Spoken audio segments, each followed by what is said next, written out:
Nah, sekarang sudah dilihat kan videonya seperti itu. Jadi buat teman-teman yang mau misalkan mengikuti caranya, memotong lidahnya silahkan, enggak juga silahkan.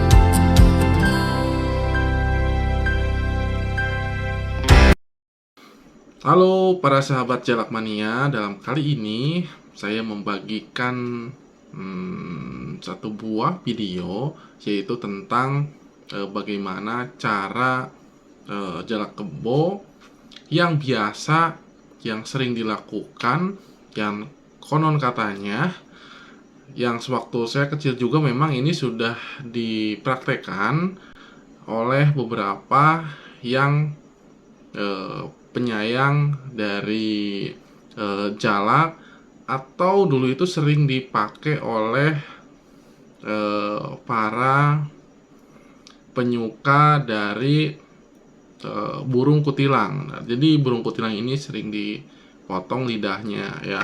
Nah,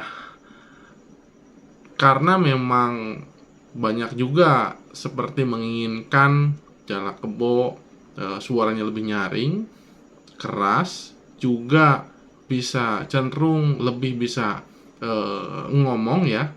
Nah, ada juga kalanya si jalak kebo ini dipotong lidahnya. Nah, ini pemotongannya juga sebetulnya hati-hati, dan teman-teman nanti bisa disaksikan videonya saat pas pemotongannya saya ambil di kreator YouTube juga ya.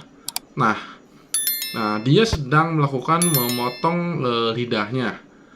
Nah, pada saat memotong lidahnya itu menggunakan gunting kuku, terus lidahnya itu hanya ujungnya saja seperti batang kuku di sini ya.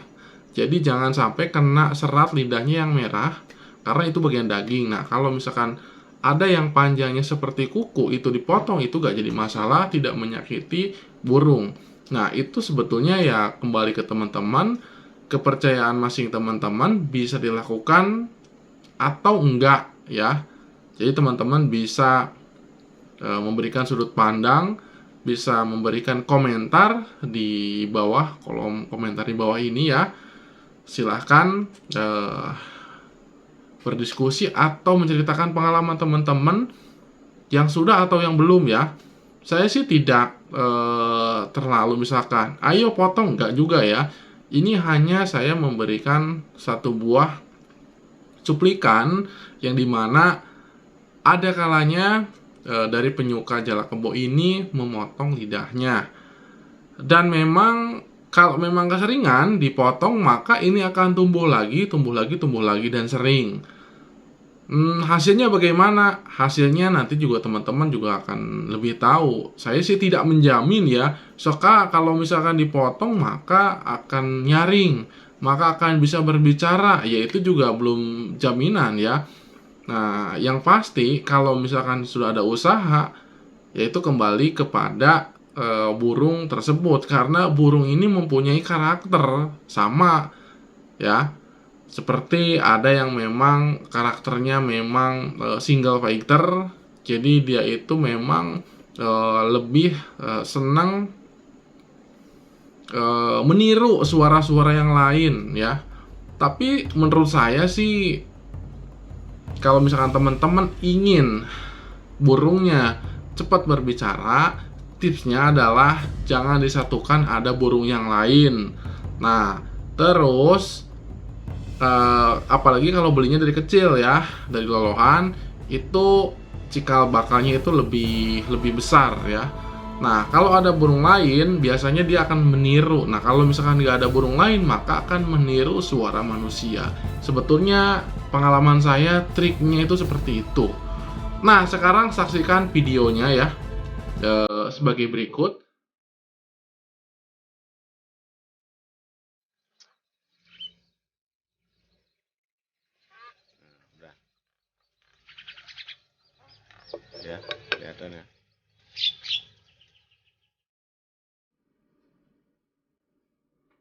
Nah, sekarang sudah dilihat kan videonya seperti itu. Jadi buat teman-teman yang mau misalkan mengikuti caranya, memotong lidahnya silahkan, enggak juga silahkan.